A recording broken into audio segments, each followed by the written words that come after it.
The DPDR exit plan. 3 clinical phases to rewire your brain out of derealization and depersonalization. Feeling like your brain's buffering, your body's alien, and reality's behind glass? That's derealization and depersonalization. Terrifying, but not psychosis. Most people miss this. Your nervous system's stuck in safety mode. In the next minutes, you'll get a clinical 3-phase exit plan used by trauma and anxiety specialists. Phase 1, stabilize the body. Phase 2, observe and decouple the fear. Phase 3, reintegrate reality with simple habits. You'll lower threat, stop feeding the loop, and retrain your brain's predictions with boring wins that actually stick. Quick reframe first, then straight into practical drills. Let's reset how you understand DPDR. The brain state reframe, what DPDR is and isn't. Here's the fastest way to drop panic. Name what's happening. DPDR isn't you going crazy. It's a dissociative defense that shows up when threat circuits run hot and prefrontal control dims. Your brain prioritizes survival by flattening sensation and perception, like pulling a dimmer on reality. So the world feels unreal, your sense of self feels distant, and time can go weird. Protective, not psychotic. The thing most people miss is this. DPDR is a reversible brain state, not your identity. When fear of the feeling spikes, the loop tightens. Your brain takes that fear as proof of danger and doubles down on the defense. Reduce fear, feed it safety data, and predictions update. That's the path out. Let me make predictions simple. Your brain uses predictive coding. It guesses what's happening based on past threat learning, then checks incoming signals. When it expects danger, it minimizes prediction error the lazy way, by blunting sensation and emotion. That's why things feel muted, foggy, or far away. You're not broken. Your system is trying to keep you safe with a crude shortcut. Now, what DPDR isn't? It isn't psychosis. In DPDR, insight is intact. You know something feels off and you're worried about it. In psychosis, reality testing is impaired. With DPDR, the alarm is loud, but the observing part of you is still online. That distinction matters because it sets the plan. Safety first regulation, then retraining perception. Why this reframe helps immediately. When you label it as a common documented defense response, your amygdala gets less fuel. Uncertainty is gasoline for anxiety. Naming reduces uncertainty. You're teaching your brain, this is a safety prediction error, not a catastrophe. So what do you do right now? Start with normalization. When the wave hits, say, this is my nervous system's safety mode. Most people start compulsive checking, Googling symptoms, mirror tests, reassurance asks, memory replay. Those bring relief for a minute, but teach your brain you're only safe if you check. Hypervigilance stays high, and the loop drags on. Instead, create a 1-sentence mantra you'll repeat exactly, not debate. This is a safety prediction, not psychosis. My job is to train a new prediction. Keep it short and boring. Tone matters, calm matter of fact. You're sending a no emergency signal. Next, set boundaries around self-diagnosis. Pick a rule. No symptom Googling for 30 days, and 1 scheduled check-in with a qualified clinician if you need medical reassurance. Outside of that, return to life tasks. That's not avoidance. It's strategically feeding normal life data back into the prediction system. Here's a model you'll use later. 3 dials: arousal, fear of symptom, and function. DPDR spikes when arousal is high and fear of symptom is high, even if function is possible. Our protocol turns down arousal with body-based tools, lowers fear with top-down labeling, and boosts function with small, repeatable behaviors. Those together create the strongest update to safe now. Common mistakes to watch for: catastrophe language. I'm broken. I'll be stuck forever. Swap for, my system's overprotective right now. I'm retraining it. Compulsive scanning. Constantly checking if you feel real yet. That glues attention to internal noise. Technique hopping. Trying 100 hacks once. Your brain updates through repetition, not novelty. If you remember nothing else, remember this line. State before story. Calm the body first, then change the narrative, then behave as if you're safe to provide proof. That's the order we'll follow. And yes, the boring wins are the ones that stick. A quick micro-story. A client swore he was losing reality every afternoon. We mapped his spike: caffeine bump, screen tunnel, shallow breathing. He ran 5 physiological sighs, named 5 edges in the room, labeled safety mode, and resumed his task. 2 weeks later, episodes were shorter and less scary. The difference wasn't eliminating the feeling.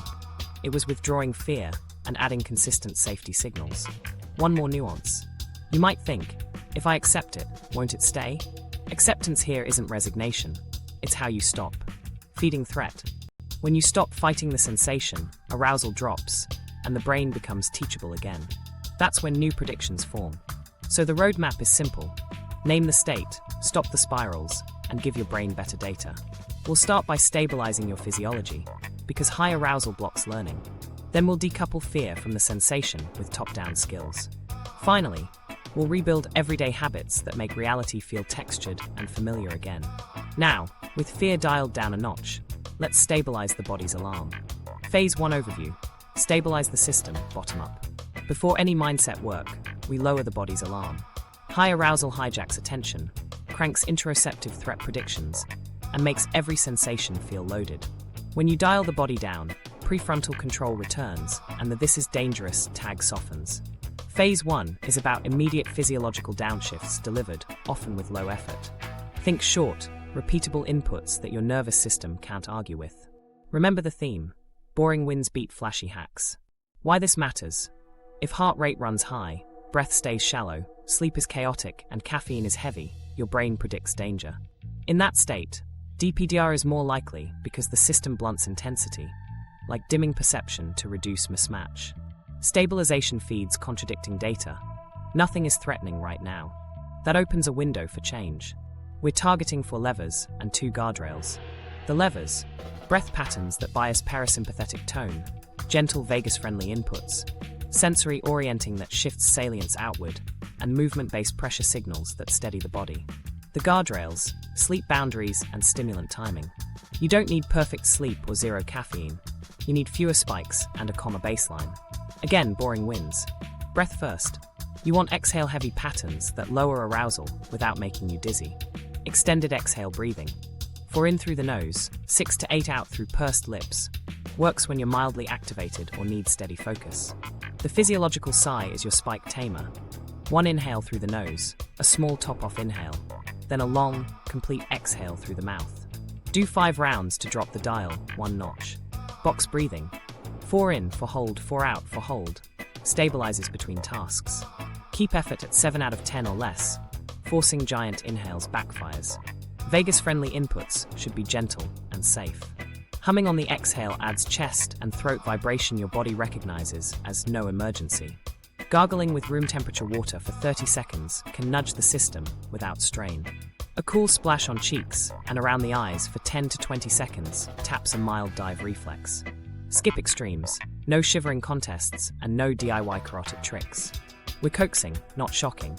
Sensory orienting rebalances salience toward the environment. You'll look for edges and contrast. Wall, ceiling lines, frame outlines, mug borders. Name 5 edges quietly. Then tag 1 near texture, fabric weave, wood grain, and 1 far object, door handle, tree, letting your eyes rest briefly. Layer temperature and smell if available. Cool water in your palm, a small citrus scent. These external specifics compete with internal noise and tell your threat radar there's more here than alarm. Motor grounding adds pressure signals that settle the body. Try a slow wall push. Hands on the wall, lean until you feel steady pressure. Exhale as you press, release. 3 relaxed reps. If available, do a light carry.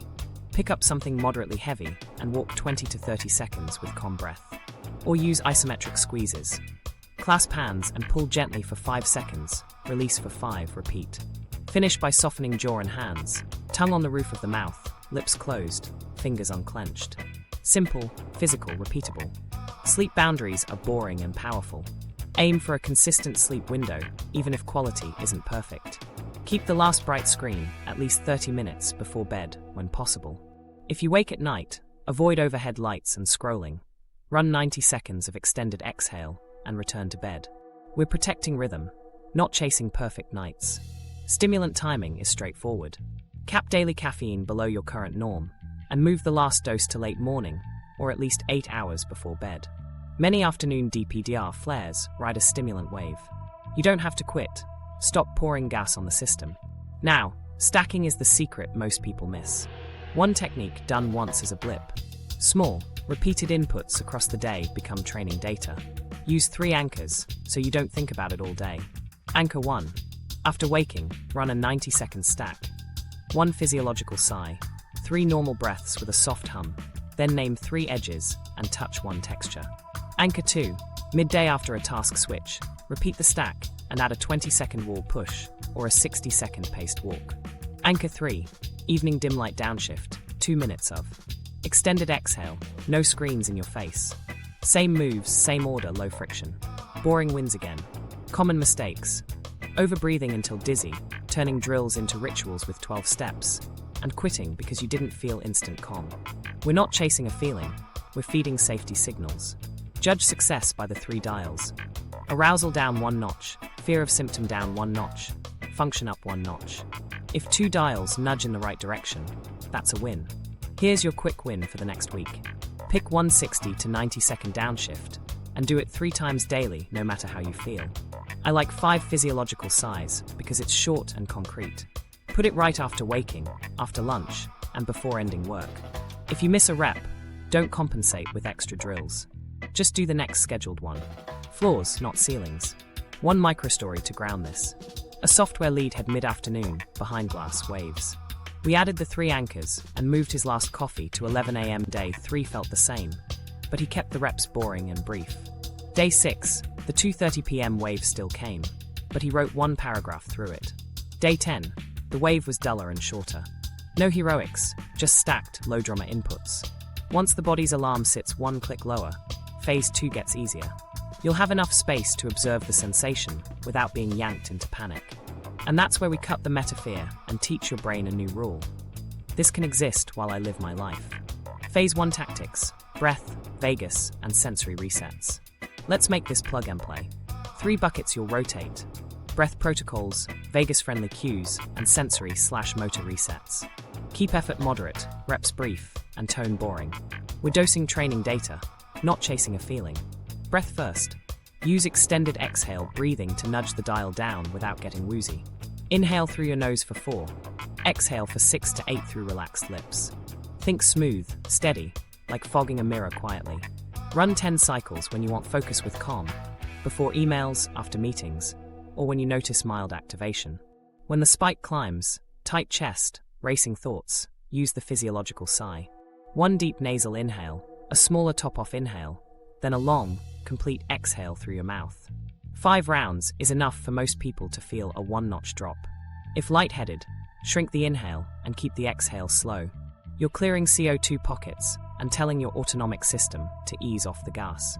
Box breathing is your stabilizer between tasks, not your panic tool. 4 in for hold, 4 out for hold.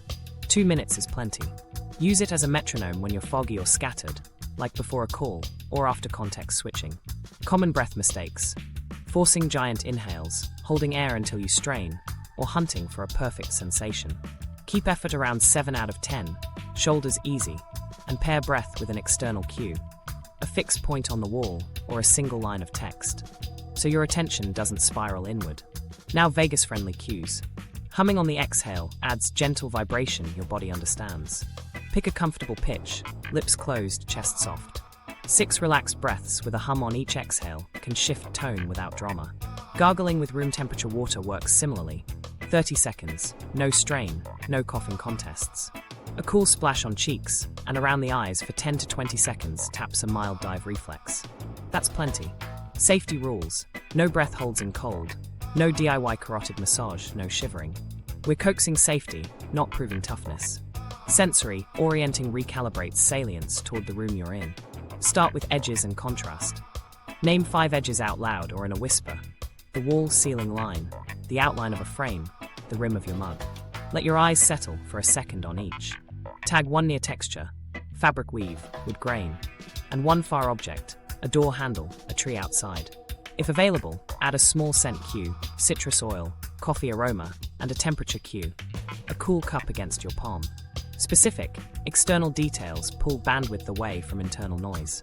Add motor grounding to give your body steady pressure. Try a slow wall push. Hands at shoulder height. Lean until you feel firm pressure through palms and shoulders. Exhale as you press, then release. 3 to 5 relaxed reps. If you've got a dumbbell or a heavy bag, do a light carry. Walk 20 to 30 seconds with calm breath. No, wait. Do isometric squeezes. Clasp hands and pull gently for 5 seconds. Rest 5. Repeat 5 times. Finish by softening jaw and hands. Tongue on the roof of the mouth, lips closed, fingers unclenched. That tiny release tells your system the fight is off. Here's the 90-second stack you can run anywhere. 1 physiological sigh, 3 normal breaths with a soft hum on each exhale. Then orient. 5 edges, 1 near texture, 1 far object. If you're seated, add a subtle palm press into your thighs for 5 seconds and release. Done. It's quick, boring, and it works. Let's do a real-time micro-shift together. Don't overthink it. 1 deep inhale, small top-off, long exhale. Again, for more times at your pace. Keep shoulders easy. Now 6 normal breaths with a soft hum on each exhale. Feel the vibration in lips and chest. If you can't feel it, lower the pitch a little. Now orient. 5 edges in your space, name them. 1 near texture, touch it for a second. 1 far object, let your eyes rest.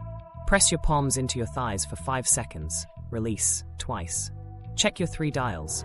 Did arousal drop a notch? Is fear of symptom a touch lower? Can you resume your task?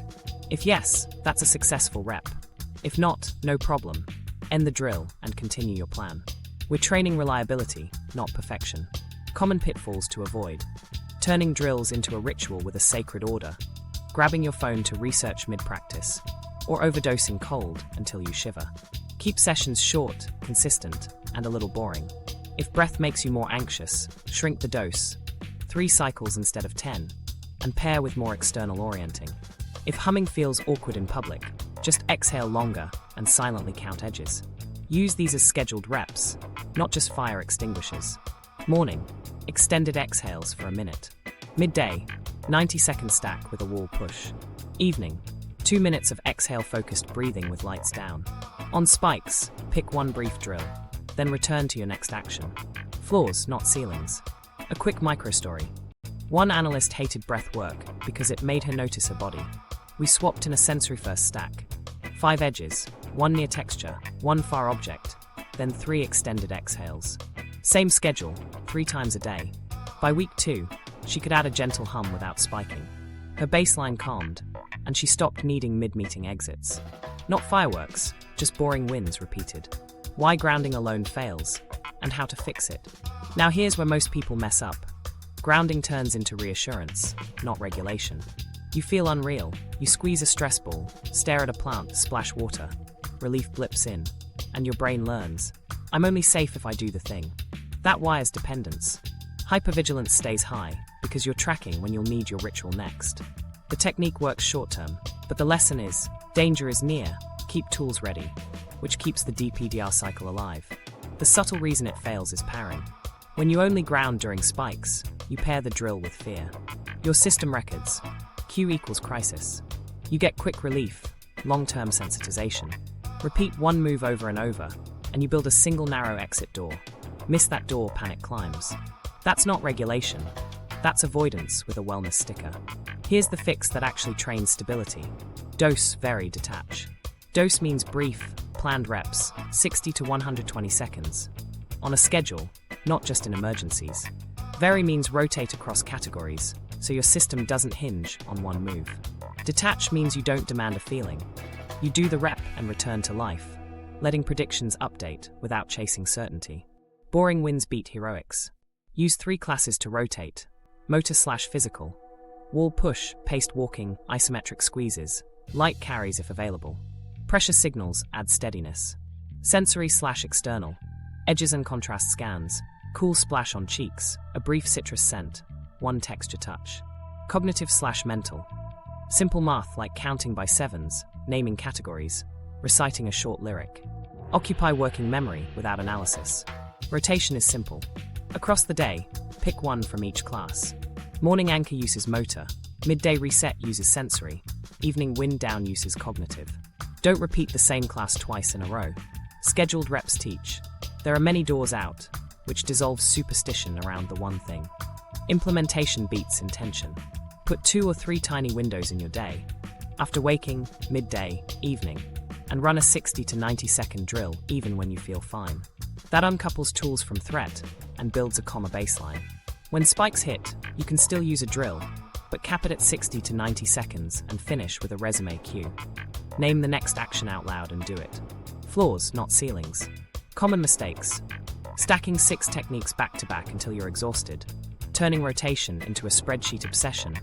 Or using labels as a pleading reassurance script. Keep reps short, tone flat, endpoints clear.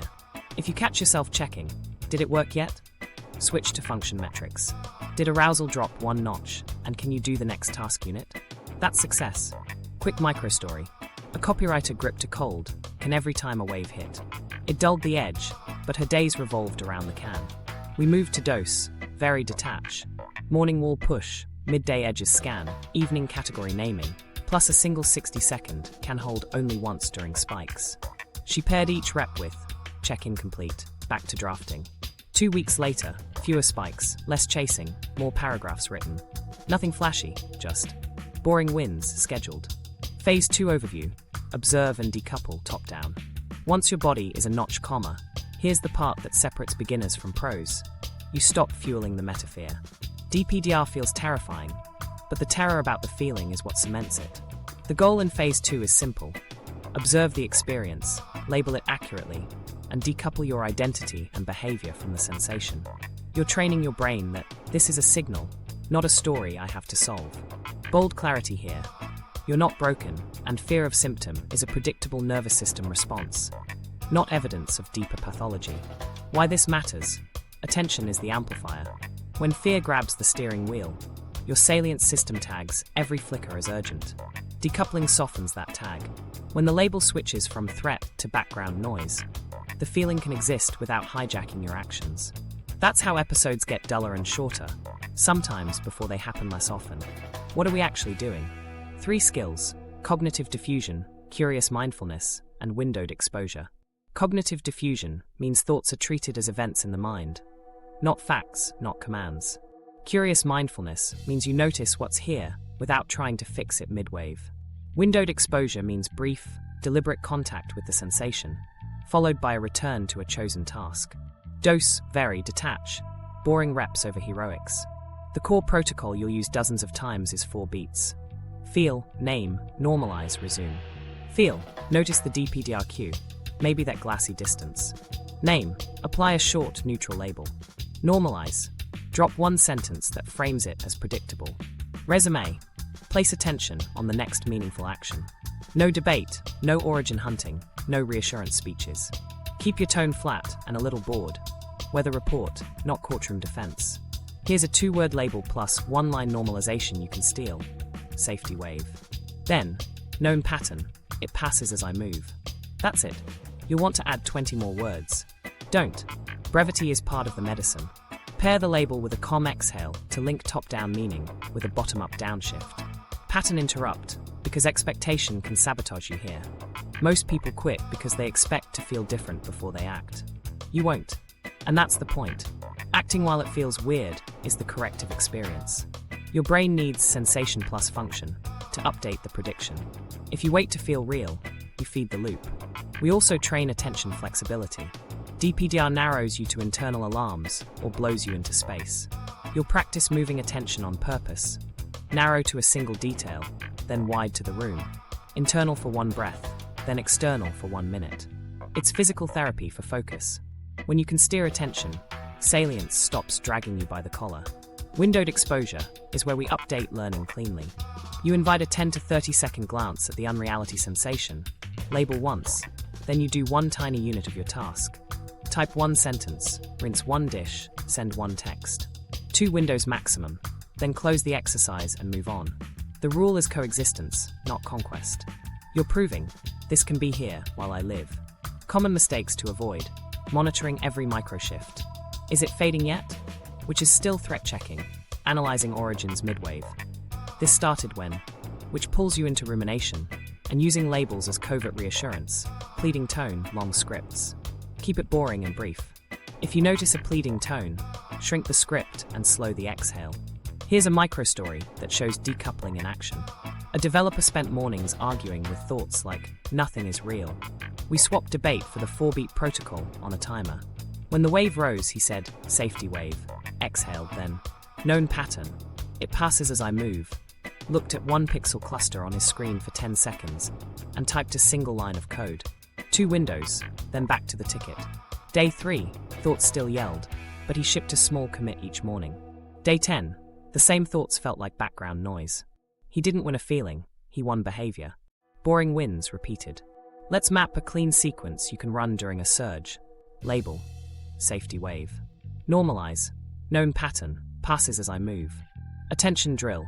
10 seconds narrow on one object's details. 10 seconds wide to the room. Repeat for a minute. Task step. 1 sentence, 1 dish, 1 message. End the rep. No extra checks. If the mind escalates with what if, switch to the maybe stance. Maybe it's strong, maybe it's not. Either way, I'm doing X. That line builds uncertainty tolerance, the antidote to the loop. Pair it with action immediately, so it's not just clever language. Your North Star for Phase 2 is this: relate differently, behave consistently. We're not chasing certainty, we're training capacity.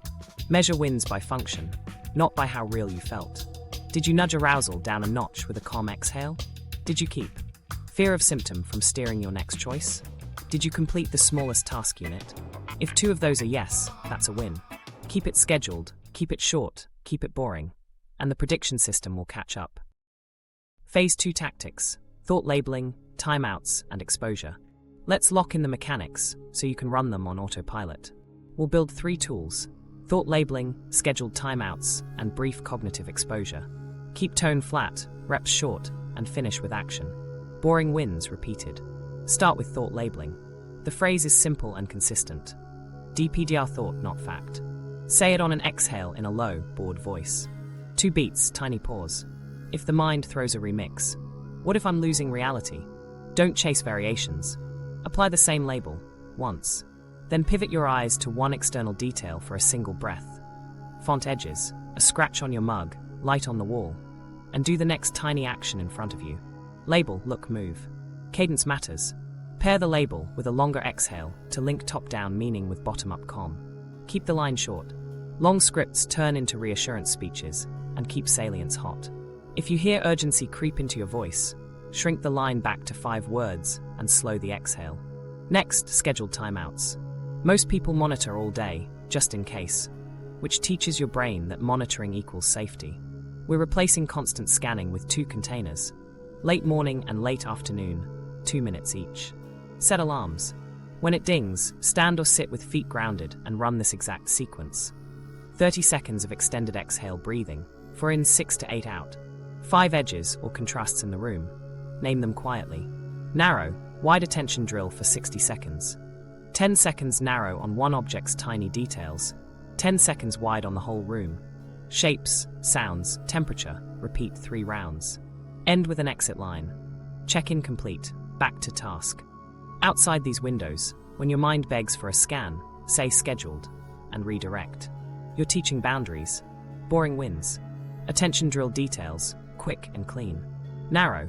Pick one mundane object and list 5 specifics: color gradients, micro scratches, the way light hits the edge, exact angle, tiny dust fleck. Wide. Soften your gaze, hear ambient sounds, feel air on your cheeks, notice posture pressure points, let internal sensations pass without fix or fight. If you get hooked, label hooked. Exhale and resume the drill. Now cognitive exposure, the piece that updates predictions. Think of it as brief, deliberate contact with the unreal sensation in tiny windows, followed by function. Set a 60 to 90 second total cap. Pre-commit a task unit. 1 sentence, 1 dish, 1 message. Invite 1 glance. Noticing floaty, feel it for 10 to 15 seconds while breathing naturally, label once.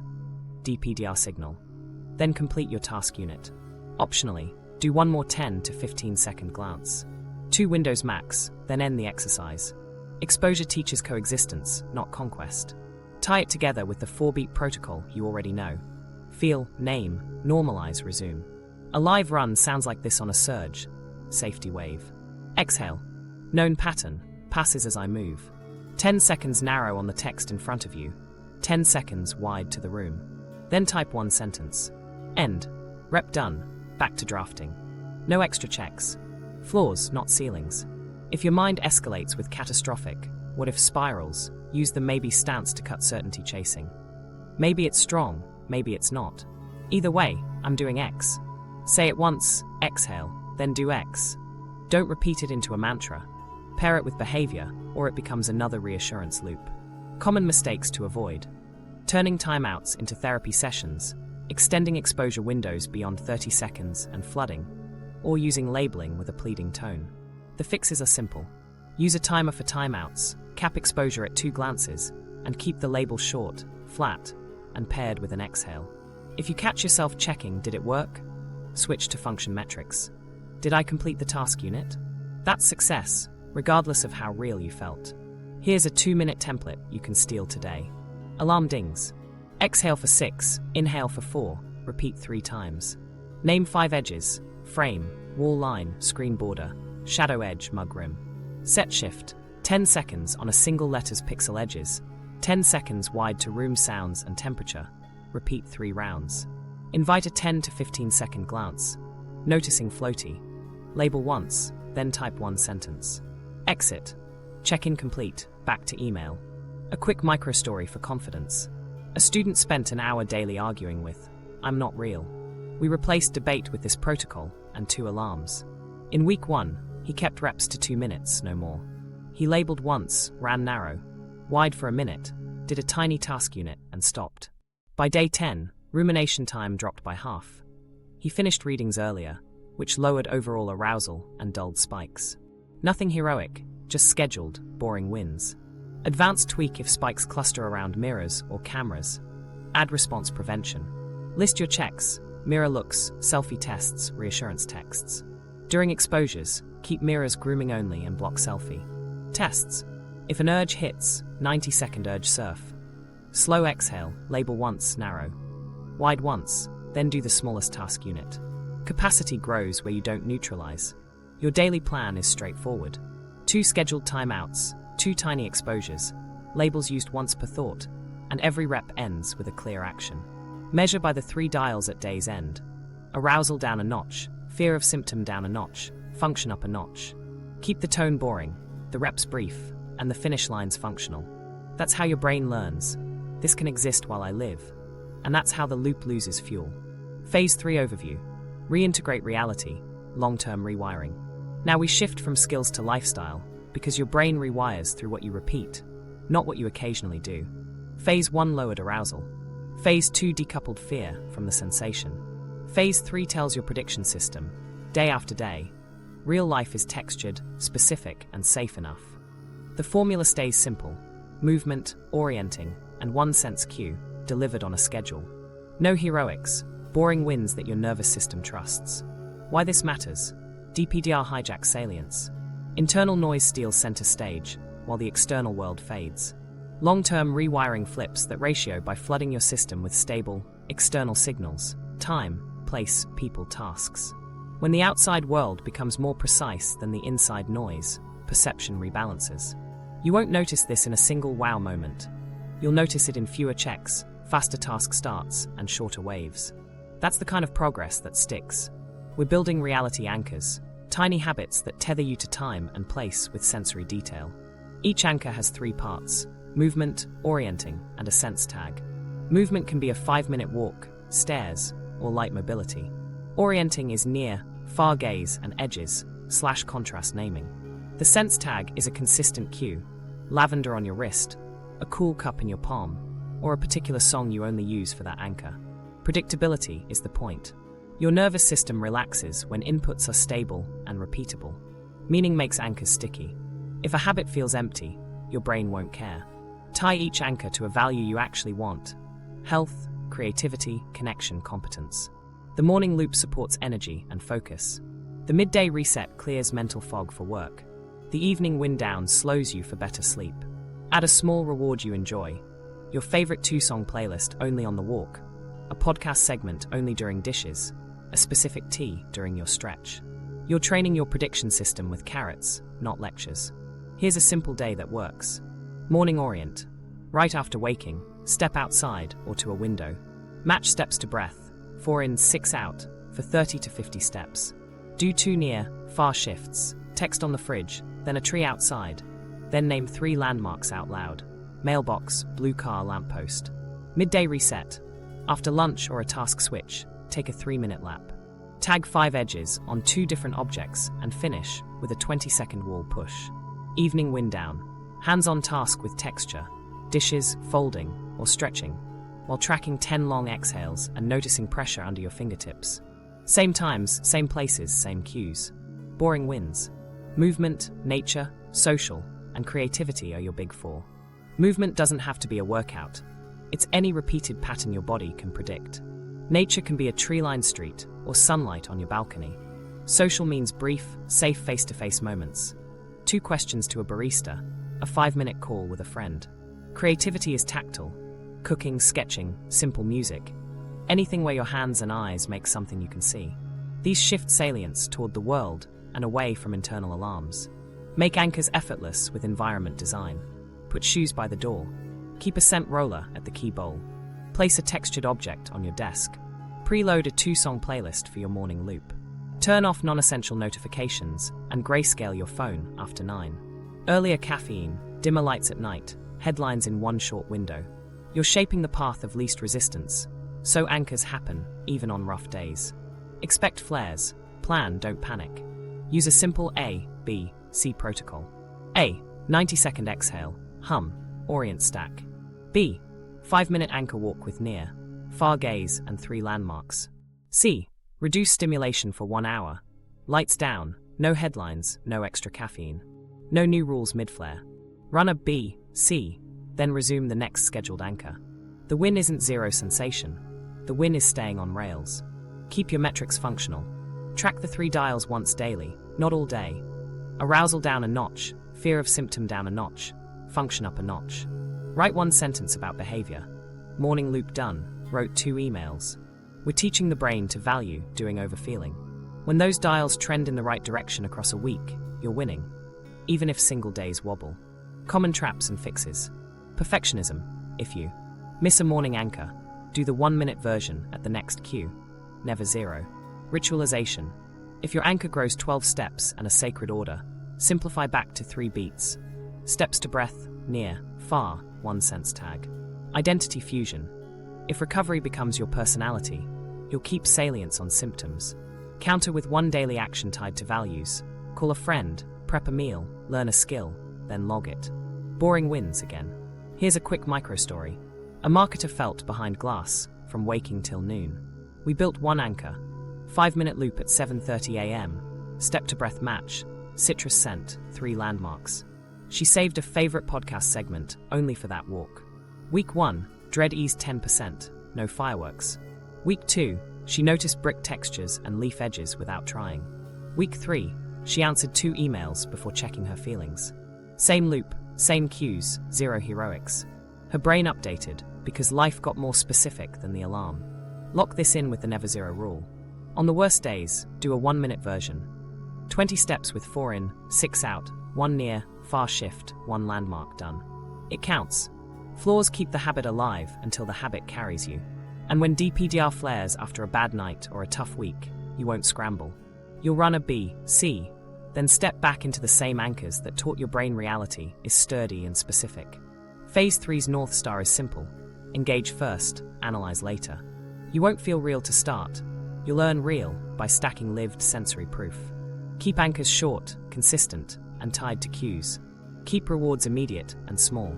Keep your logs tiny and functional. Do the same boring wins daily, and your prediction system will follow the evidence. Phase 3 tactics. Anchors, routines, and setback plans. Let's design anchors that actually stick. An anchor is movement plus orienting plus 1 sense tag, delivered at the same time and place so your brain predicts it. Keep it short, specific, and boring enough to repeat on rough days. Predictability is the medicine, novelty is dessert. Start with a simple blueprint: time, place, 2 sensory tags. Time is right after waking or right after lunch. Place is a tiny loop you can do half asleep. Front door to the corner and back, or hall to stairwell and back. 2 tags might be 4 in, 6 out step to breath, and a consistent scent on your wrist. Or edges and contrast, plus a cool cup in your palm. Lock those in before adding anything else. Build 3 micro-routines around your day. Morning orient. Shoes on, step out or to a window. Do 30 to 50 steps matched to breath. 4 in, 6 out, then 2 near. Far gaze shifts and name 3 landmarks out loud. Midday reset. A 3-minute lap. Tag 5 edges on 2 objects. Finish with a 20-second wall push. Evening wind down. Hands on task. Dishes, folding, stretching. Track 10 long exhales while noticing one texture under your fingertips. Same times, same places, same cues. Make it frictionless. Put shoes by the door, scent roller by the keys, a textured object on the desk. Playlist preloaded with 2 songs only for the morning loop. Grayscale your phone after 9. Batch headlines into one short window.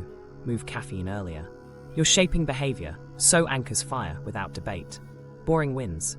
Layer meaning so your brain cares. Tie each anchor to a value. Energy to show up for people, competence at work, calm for sleep, curiosity for creativity. Add a tiny reward you actually enjoy. Podcast segment, favorite tea, 2-song playlist. Paired only with that anchor. Carrots beat willpower. Now the never zero rule. Flaws keep momentum alive. If a 5-minute loop is too much today, do 1 minute. 20 steps with step to breath, 1 near, far shift, 1 landmark done. If evening dishes aren't happening, rinse 2 plates with 10 extended exhales. It counts. Floors over ceilings is how habits survive storms. Let's write your flair protocol so you don't improvise. A BC. A. 90-second exhale. Hum. Orient stack. 1 physiological sigh. 3 soft hum exhales. 5 edges. 1 texture. 1 far object. B. 5-minute anchor walk with step to breath and 3 landmarks. C. Reduce stimulation for 1 hour. Lights down, no headlines, no extra caffeine, notifications trimmed. That's it. No new rules mid-flare. Then resume your next scheduled anchor. The win is staying on rails.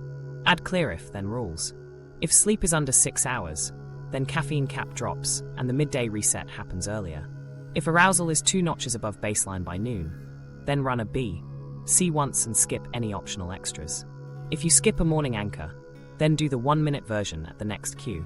No catch-up marathons. Rules remove decision fatigue. Calibrate social and creativity. Daily, aim for 1 safe face-to-face moment. Ask 2 questions and notice eye contact and voice tone. Add 1 5-minute tactile project 3 times a week. Knead dough, sand wood, sketch with charcoal, or fold fabrics, while tracking 5 long exhales and naming edges. These are concrete, sensory-rich, and meaningful, which tilts salience outward. Watch for traps. If your anchor grows 12 steps and pressure rises, simplify back to 3 beats. Steps to breath, near, far, 1 sense tag. If you start testing, did this feel real? Switch finish lines to function. Feet, breath, 1 landmark. It counts. If you're tempted to optimize with new gadgets and routes daily, limit novelty to once a week. Boring wins beat novelty chasing. Here's a plug-and-play weekly cadence. Monday to Friday, morning loop, midday reset, evening wind down, plus 2-minute check-ins from phase 2. Saturday, same anchors, but add 1 novelty, new loop or different tactile project. Sunday, same anchors, plus a 10-minute review. What's sticky, what's bloated into ritual, what gets trimmed. Keep the 3 dials in your log once daily. Arousal dash, fear dash, function plus, with 1 sentence about behavior. A quick microstory for proof. A new parent couldn't commit to long routines. We built floors. 1-minute morning loop, 60 to 90-second midday stack, 10-breath evening dish rinse. He paired the loop with a 2-song playlist he loved. Week 1, nothing dramatic, just fewer checks. Week 2, he started sending 1 work message before scanning feelings. Week 3, his flair protocol pulled a rough night back onto rails by noon. No heroics, just anchors that were too small to fail. Finally, test understanding with a now you try. Say your morning anchor out loud in 3 beats. Time and place, steps to breath with near, far, 1 sense tag and reward. Name your flaw. Name your ABC. If you can state it in 20 seconds, you'll run it under stress. If it sounds complicated, cut it until it's boring. That's the point. The mechanism map. Why this works, simple neuroscience. Here's the simple map. 2 networks keep trading control. The threat/salient system and your prefrontal control system. When threat wins, arousal rises, attention narrows, and the brain tags internal signals as urgent. To cope, perception gets blunted. Self feels distant, the world loses texture. That's the DPDR window. When we nudge control back, body first, Brief labels next, behavior last. The salience tag drops and prefrontal guidance returns. Why body first? Bottom-up signals are fast and don't need debate. Extended exhales and physiological sighs reduce sympathetic drive and increase parasympathetic brake pressure. Humming adds a vibration cue that your body reads as safety. Cool water on cheeks recruits a mild dive reflex. Less body noise means less evidence for danger, so the salient system has fewer reasons to keep the unreal tag hot. Now the prediction piece. Your brain is a guessing machine. It predicts what's happening, compares that to incoming data, and tries to minimize the gap. When the system expects danger, minimizing the gap is easiest if it turns the volume down on sensation, flattening emotion and texture. You feel foggy, floaty behind glass. That's not broken. That's a crude cost-saving move. Our plan flips the equation by adjusting both sides. Comma signals in, different meanings applied. Top-down labeling works because it reduces cognitive fusion. Safety wave tells the prediction system, this cue is familiar and survivable. Pair it with a long exhale, and you've synchronized meaning with physiology. Do it briefly, consistently, and your brain stops escalating into problem-solving mode every time the sensation flickers. Curiosity helps too. Questions like, what's here, and what tiny action can I take? Keep prefrontal circuits online without flooding you with demands for certainty. Attention is the hidden lever. Hypervigilance glues your spotlight to internal noise, amplifying it. Training narrow, wide shifts restores voluntary control. Narrowing to one detail stabilizes the focus system. Widening reintroduces external context and dilutes the alarm. That alternation teaches the salience network to weigh the room again, not just the alarm in your chest. Over time, the unreal sensation becomes background, not headline. Windowed exposure updates learning through mismatch, which is exactly what the prediction system needs. Briefly contacting the feeling while you complete a tiny task creates sensation plus function.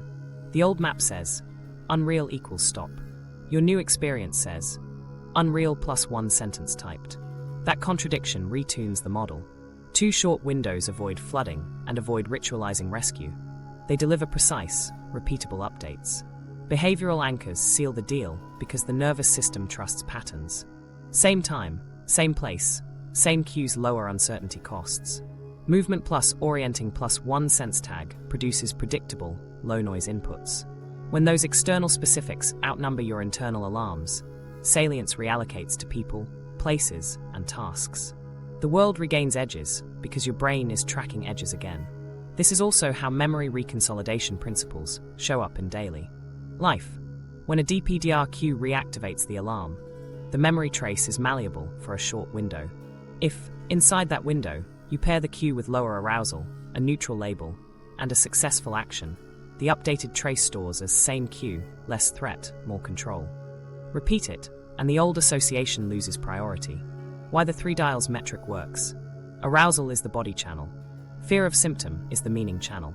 Function is the behavior channel. Move all three a notch, and you've got a congruent message. Comma signals, safer story, life continues. That coherence is what the prediction system trusts.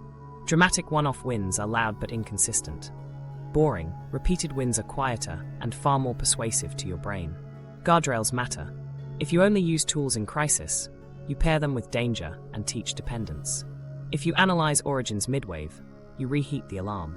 If you wait to feel real before acting, you keep predicting danger because life is paused. Our structure solves each trap.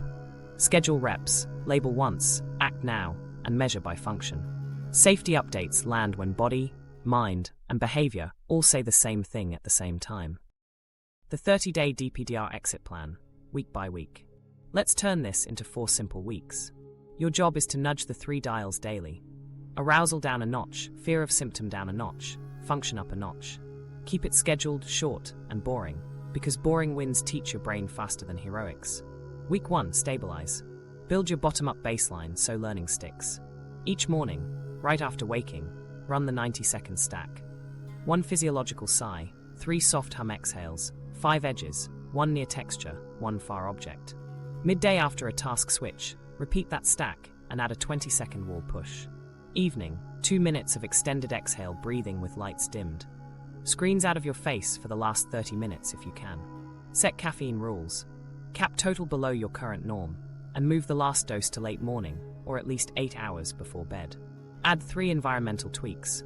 Grayscale phone after 9, a textured object on your desk, a cool washcloth nearby.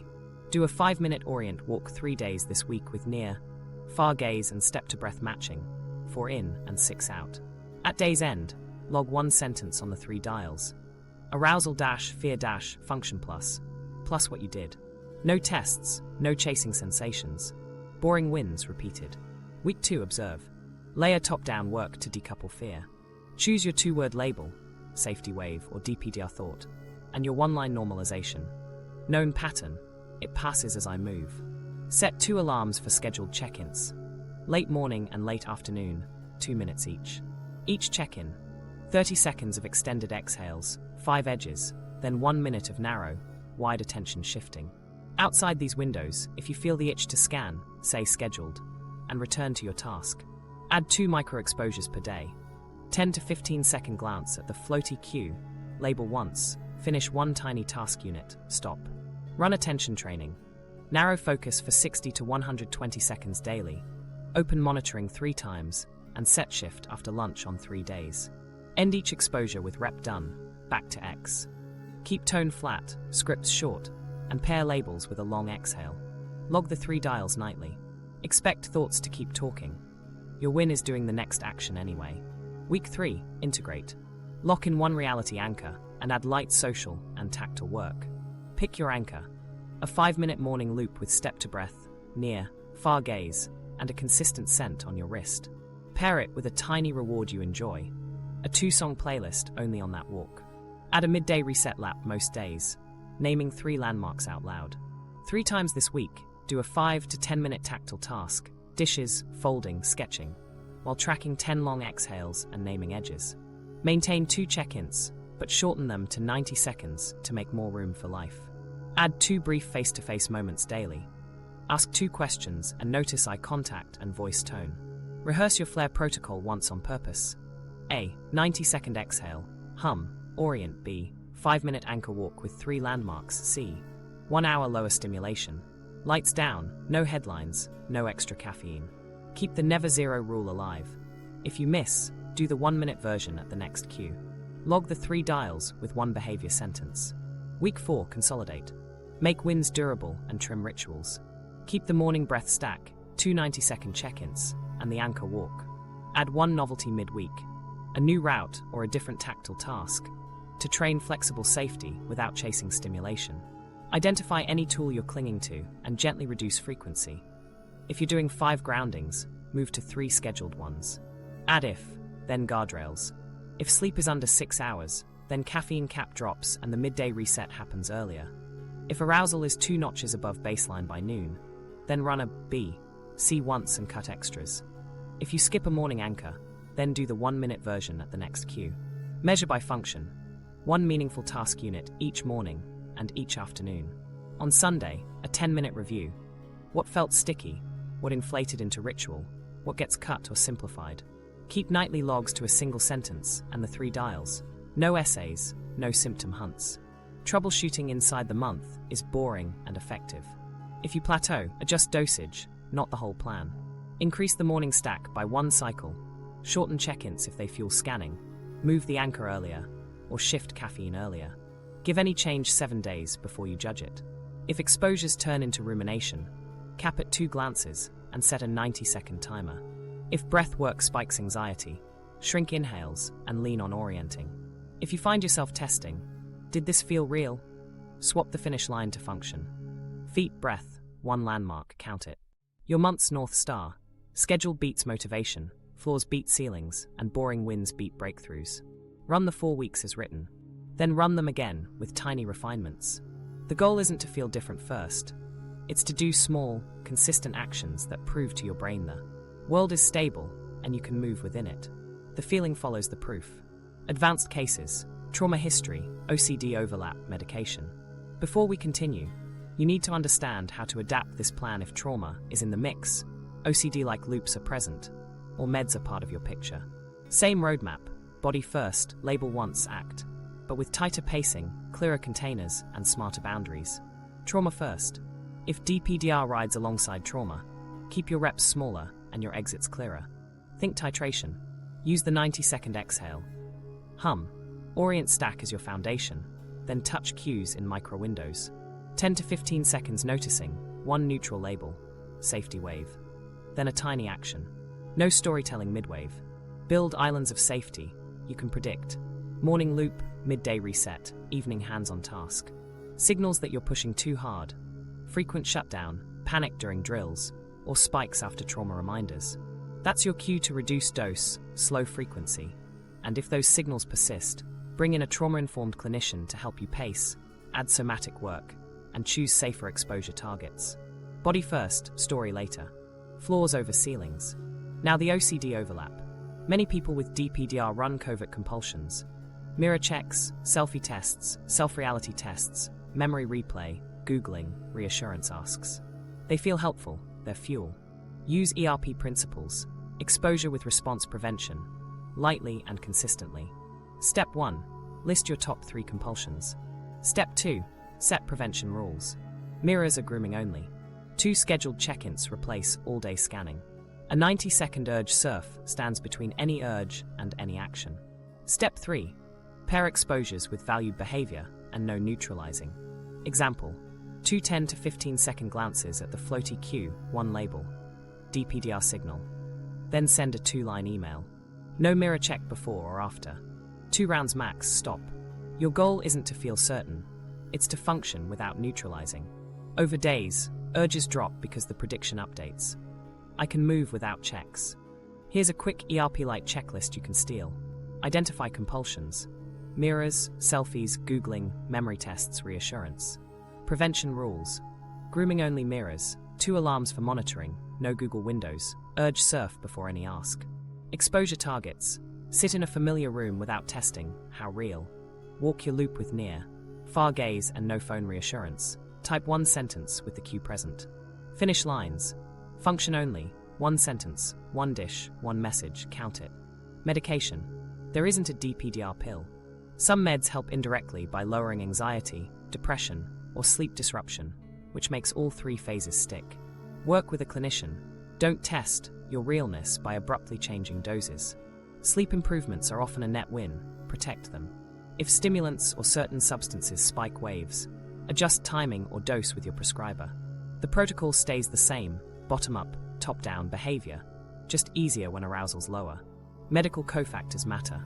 If you're stuck, 1 basic medical check can rule out contributors like thyroid issues, sleep apnea, or substance effects.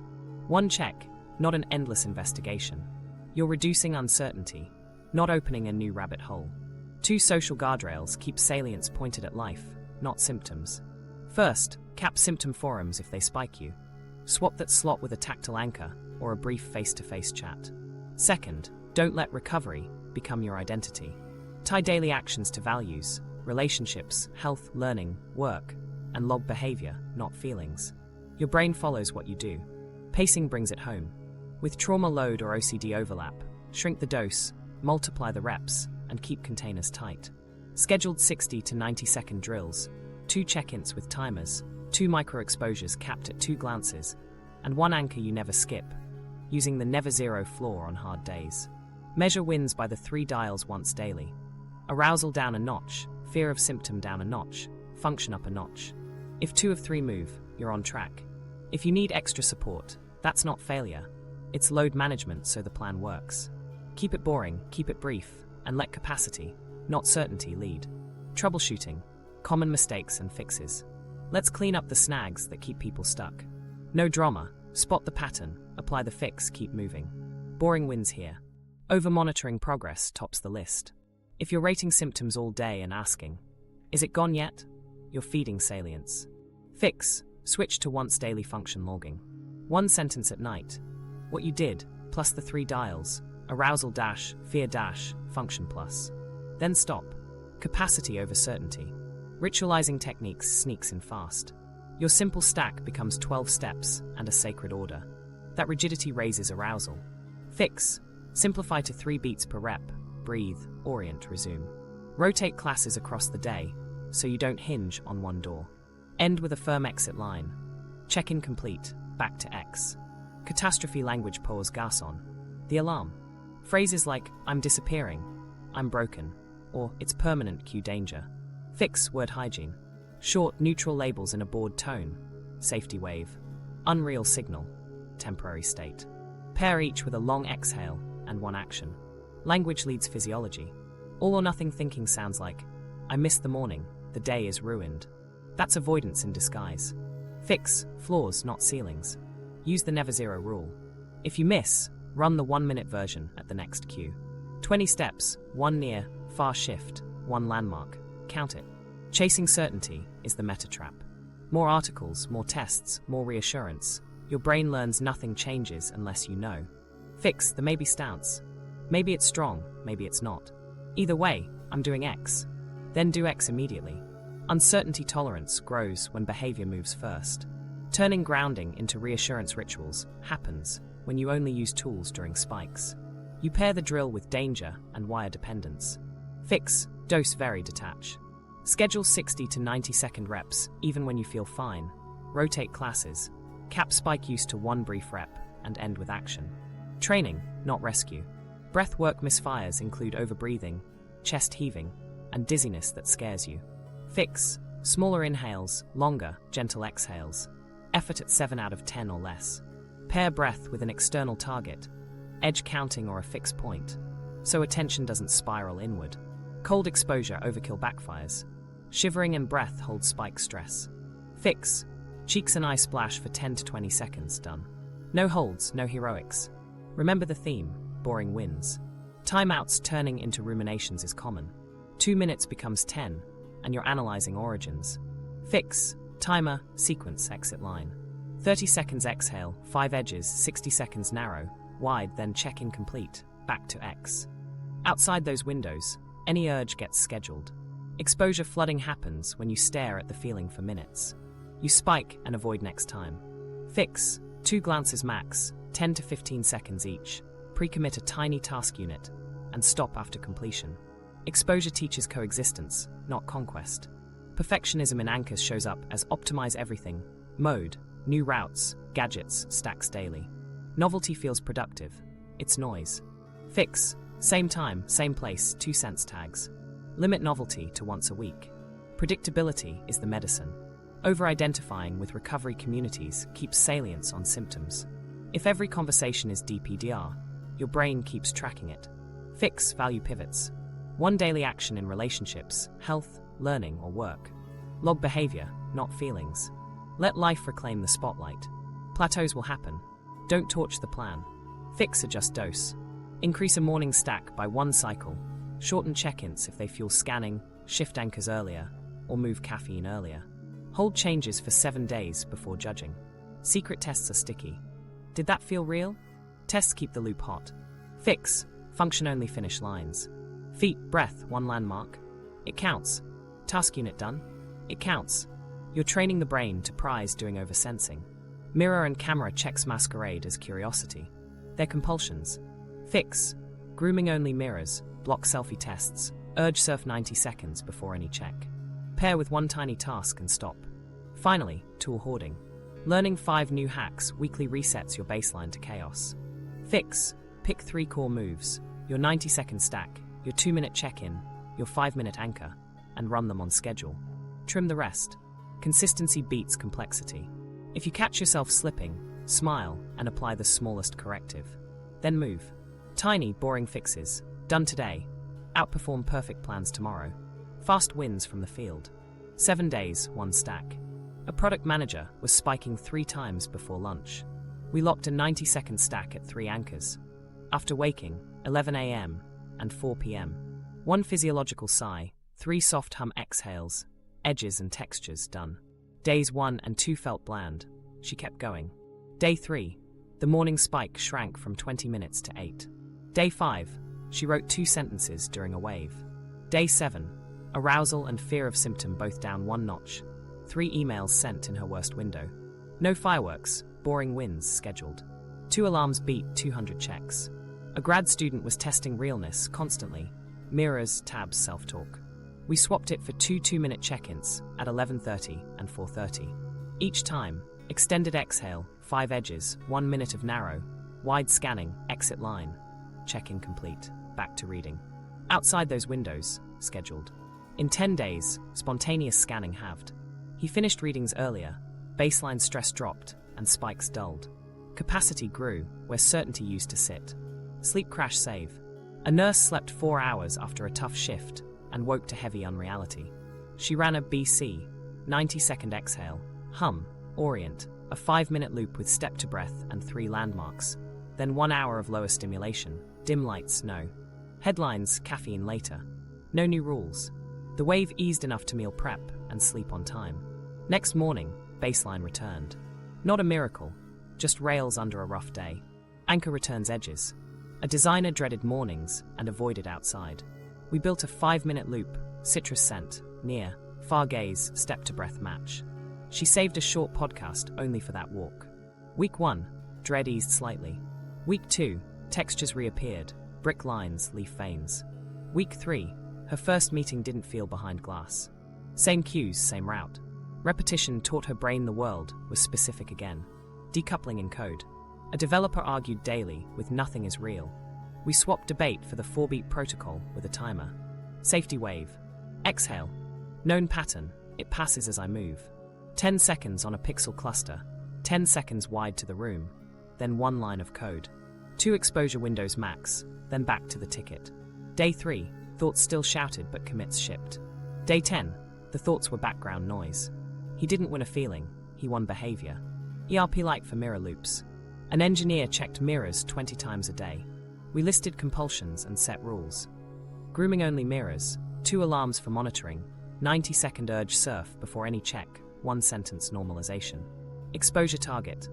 Send a 2-line update email with floaty present and no mirror before or after. 2 reps daily, 5 days. Urges slid from 9/10 to 5/10, function up. The win was tolerating uncertainty and moving anyway. Commute control with attention shifts. A teacher felt blown out on the bus, scanning internally the whole ride. She ran set shifts. 10 seconds reading the smallest font on an ad, 10 seconds wide to the bus, shapes, sounds, temperature, repeat for 2 minutes. Add 1 label once, then back to her audiobook. After a week, rides felt odd but not derailing. She arrived steady and needed fewer drills later. Hates breath? Start with senses. An analyst said breath work made her panic. We led with edges and textures, then added 3 extended exhales at the end. Same 90-second schedule, 3 times daily. In 2 weeks, she could hum lightly without spiking. Baseline calmed, fewer mid-meeting exits. The trick wasn't forcing breath, it was sequencing it after external focus. New parent flaws. A dad missed 2 morning anchors and wanted a Monday reset. We used flaws. 1-minute loop, 3 long exhales, 1 question text to a friend. Next day, he restored the full 5 minutes. Momentum survived because the asks were too small to fail. Cold can dependency cured. A copywriter clutched a cold can at every wave. Relief but tethered. We moved to dose, vary, detach, morning wall push, midday edges scan, evening category naming. The can became a single 60-second option once during spikes, paired with check-in complete, back to drafting. 2 weeks later, fewer spikes and more paragraphs, boring wins reclaimed time. Theme across all of these. Fewer minutes feeding the loop, more minutes in meaningful action, and small, repeatable reps. Capacity beats certainty. Boring wins repeated. Rapid recap and next steps. Here's the tight recap. DPDR is a stuck-on safety state. Threat high, prefrontal low, perception blunted. You don't outthink it. You retrain it with body-first downshifts, brief labels, and consistent behavior that proves life continues safely while the sensation rides shotgun. Phase 1 stabilizes bottom-up. Use extended exhales, physiological sighs, soft hums, edges and texture scans, light motor pressure. Keep sessions brief, effort moderate, and scheduled. Tools are training, not rescue. Phase 2 decouples top-down. Label in a flat tone, normalize once, then act, feel, name, normalize, resume. Run 2 scheduled check-ins. Narrow, wide attention training, and micro-exposures capped at 2 windows. Measure wins by function, not by how real you felt. Expect weird, move anyway. Phase 3 reintegrates reality. Build 1 reality anchor, movement, orienting, 1 sense tag. At the same time and place daily, plus a midday reset and an evening hands-on wind down. Add light social contact, and a tactile project. User B. C for flares and keep the never zero floor. Start now with 3 moves. Do the 90-second exhale. Hum. Orient stack after this. Choose your 2-word label and 1-line normalization. Set a 5-minute morning loop for tomorrow with step to breath, near, far gaze, and a consistent scent. Your 30-day plan. Stabilize week 1, observe week 2, integrate week 3, consolidate week 4. Log the 3 dials once nightly. Arousal dash, fear dash, function plus 1 sentence about behavior. Adjust with boring if, then rules, not new rabbit holes. Boring wins beat breakthroughs. The key takeaway. DPDR is a temporary safety state you retrain with brief bottom-up shifts, short labels, and consistent anchors that prove life is stable while it's there. If this helped, subscribe for weekly clinical tools. For deeper Phase 2 skills, attention training, and ERP Lite, watch the next video right now and keep momentum.